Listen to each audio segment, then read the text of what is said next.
Nayanthara swimming സൂട്ടിൽ.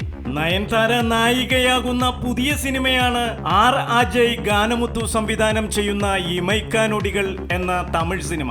Atharva, Rashi Khanna, Anurag Kashyap, Ramesh Tilak എന്നിവരാണ് ഈ സിനിമയിലെ മറ്റ് പ്രധാന താരങ്ങൾ. CJ ജയകുമാറാണ് ഈ സിനിമ നിർമ്മിക്കുന്നത്. സംഗീതമൊരുക്കുന്നത് ഹിപ് ഹോപ്പ് തമിഴ്. ഈ സിനിമയിൽ ഒരു നീണ്ട ഇടവേളയ്ക്ക് ശേഷം നയൻതാര സ്വിമ്മിംഗ് സൂട്ടിൽ എത്തുന്നു.